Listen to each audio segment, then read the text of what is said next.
जिंदगी भर शाकाहारी बनकर के जिंदा रह सकता है, लेकिन कोई आदमी 100% पूरी तरह से मांसाहारी बनकर के जिंदा नहीं रह सकता है, क्योंकि शाकाहारी बनकर के आदमी पूरी जिंदगी गुजार दे तो भी उसे कोई परेशानी नहीं होगी, लेकिन उससे पूरी तरह से 100% मांसाहारी बनकर के आदमी एक भी दिन नहीं गुजार सकता है। क्यों? मांसाहार करने के बाद उसे पानी तो चाहिए, पानी तो पिएगा, पानी की जगह खून तो नहीं पिएगा, पानी पिएगा, पानी शाकाहार है। श्वास लेगा, श्वास भी शाकाहार है, पानी भी शाकाहार में आता है, दूध भी शाकाहार में आता है, दूध भी, जूस भी शाकाहार में आता है, और आदमी जो श्वास लेता है वो भी शाकाहार में आता है। मैं निवेदन आपसे यह करना चाहता हूं कि मनुष्य मूलतः शाकाहारी प्राणी है। शाकाहार उसकी जो शारीरिक संरचना है वो शाकाहारी के हिसाब से, अनुरूप से बिल्कुल सही है, और वैज्ञानिकों ने सिद्ध कर दिया है, डॉक्टर्सों ने सिद्ध कर दिया है कि मनुष्य को अगर अपनी सेहत बना करके रखना है, अगर अपना स्वास्थ्य ठीक रखना है, अगर अपने दिल और दिमाग को ठीक रखना है, अगर cancer, heart attack, blood pressure जैसी बीमारियों से दूर रहना है, तो शाकाहार से उत्तम कोई आहार नहीं है, शाकाहार से बढ़िया कोई भोजन नहीं है, शाकाहार से अच्छा कोई भोजन हो भी नहीं सकता है। मैं कह रहा हूं आपसे कि मंदिरों की जो उपयोगिता है, तीर्थों की जो उपयोगिता है, प्रार्थना स्थलों की उपयोगिता है, वो केवल इसी वजह है कि यूं तो परमात्मा कण कण में व्याप्त है, कण कण में उसका स्वर सुना जा सकता है, घर घर में उसके अनाहत, घट घट में उसके अनाहत का अनुभव किया जा सकता है, लेकिन मंदिर जो हुआ करते हैं, तीर्थ जो हुआ करते हैं, प्रार्थना के स्थल जो हुआ करते हैं, पूजा के स्थल जो हुआ करते हैं, वहां पर वो विशेष रूप से अपने प्रभाव को लेकर के बैठता है। और जिस तरह से गाय के शरीर में उसके रग रग में खून, दूध व्याप्त है, लेकिन अगर उस दूध की उपलब्धि चाहिए तो थनों को निचोड़ने से ही मिलती है, कान को दबाने से, पूंछ को हिलाने से या पैर को दबाने से वो दूध नहीं मिलता है। मानवर ठीक इसी तरह धर्म हमारे जीवन में जो मूल और बुनियादी प्रश्न उठाता है वो प्रश्न वही उठाता है। धर्म का बुनियादी प्रश्न यह नहीं है कि स्वर्ग है अथवा नहीं है, धर्म का बुनियादी प्रश्न यह भी नहीं है कि परमात्मा है अथवा नहीं है, धर्म का बुनियादी प्रश्न यह भी नहीं है कि वैकुंठ है अथवा नहीं है, धर्म का बुनियादी प्रश्न यह भी नहीं है कि परमात्मा है अथवा नहीं है। धर्म का बुनियादी प्रश्न तो यही है कि मैं कौन हूं। धर्म का मूलभूत प्रश्न यही है, धर्म का बुनियादी प्रश्न यही है कि मैं कौन हूं। आदमी को अपनी खोज करना चाहिए, आदमी को अपनी तलाश करना चाहिए, आदमी को अपने होने का पता लगाना चाहिए कि मैं कौन हूं। जो एक को जान लेता है वो सबको जान लेता है, एक ही साधे सब सदे।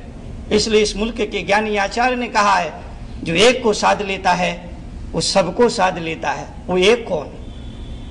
वो एक तुम्हारा स्वयं का आत्मा, वो एक वो तुम स्वयं, वो एक वो तुम्हारा स्वयं का परमात्मा, वो एक वो तुम्हारा स्वयं का सत्य, वो एक वो तुम्हारा स्वयं का मोक्ष, वो एक वो तुम्हारा स्वयं का परमार्थ, वो एक वो तुम्हारा स्वयं का प्रभु। अगर उस एक को साध लिया जाता है तो सब कुछ साध लिया जाता है, और अगर उस एक को छोड़ करके और अगर दूसरों को साध भी लिया तो सब कुछ व्यर्थ चला जाया करता है। धर्म और विज्ञान में इतना ही अंतर है, धर्म एक को पकड़ता है, विज्ञान अनेक को पकड़ता है। धर्म वृक्ष की मूल को पकड़ लिया करता है और विज्ञान शाखाओं को, प्रशाखाओं को पकड़ता रहता है।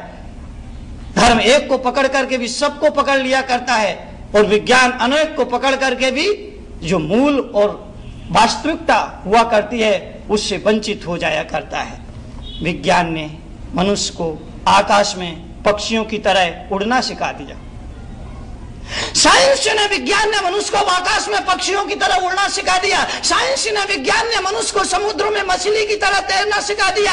लेकिन साइंस मनुष्य को यह ना सिखा पाया कि जमीन पर रह करके कैसा जिया जाता है, पृथ्वी पर रह करके कैसा उठा बैठा जाता है, पृथ्वी पर रह करके कैसा व्यवहार किया जाता है, पृथ्वी पर रह करके आदमी के साथ कैसा बर्ताव किया जाता है। यह विज्ञान नहीं सिखा पाया, और यह विज्ञान सिखा भी नहीं सकता है। यह केवल धर्म सिखाएगा, यह केवल अध्यात्म सिखाएगा।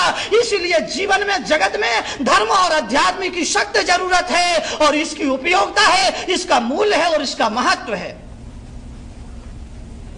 एक व्यक्ति ने मुझसे कहा कि आप विज्ञान के विरोधी हैं। मैंने कहा जी नहीं, मैं विज्ञान का विरोधी नहीं हूं। धर्म और विज्ञान दोनों साथ साथ चलते हैं। धर्म गति देता है, विज्ञान गति देता है और धर्म दिशा देता है। धर्म की भी जीवन में जरूरत है, विज्ञान की भी जरूरत है। दोनों का अपना अपना कार्य क्षेत्र है। धर्म जीवन में दिशा दिया करता है, विज्ञान जीवन को गति दिया करता है। अगर जीवन में गति ना हो तो जीवन में जड़ता आ जाएगी, और अगर जीवन में दिशा ना हो तो जीवन में भटकन आ जाएगी, जीवन में भटकाव आ जाएगा। इसलिए जीवन में गति भी होना चाहिए और जीवन में दिशा भी होना चाहिए। इसलिए धर्म और विज्ञान का संतुलित समन्वय ही जीवन की मंजिल की प्राप्ति की उपलब्धि है। एक आदमी ने आके कहा, उन्होंने कहा विज्ञान ने हमें क्या नहीं दिया? सोफा सेट दिया, टीवी सेट दिया, डायमंड सेट दिया, टी सेट दिया, डिनर सेट दिया। मैंने कहा जी हाँ, सब सेट दिया, लेकिन दिमाग अपसेट कर दिया। उन्होंने कहा विज्ञान ने हमें क्या नहीं दिया? टीवी सेट दिया, डिनर सेट दिया, टी सेट दिया, डिनर सेट दिया, डायमंड सेट दिया, टी सेट दिया। मैंने कहा जी हाँ, सब सेट दिया, लेकिन दिमाग अपसेट कर दिया। और जब आदमी का दिमाग अपसेट हो जाए तो फिर किसी सेट का कोई महत्व नहीं होता है। ठीक बात है ना?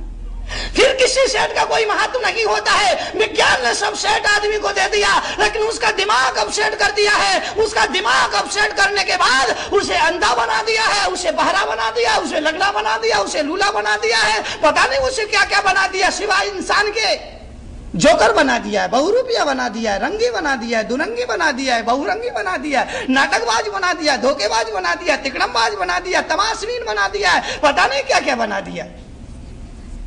इसलिए मैं कहता हूं, धर्म के उसूल दुनिया आज माने या कल मानना पड़ेगा। धर्म ने कहा है कि पर्यावरण संरक्षण के लिए जियो और जीने दो के सिद्धांत को अपनाना पड़ेगा। पर्यावरण के संरक्षण के लिए, पर्यावरण के संवर्धन के लिए जियो और जीने दो के सूत्र को हर व्यक्ति को अपने जीवन में लाना पड़ेगा।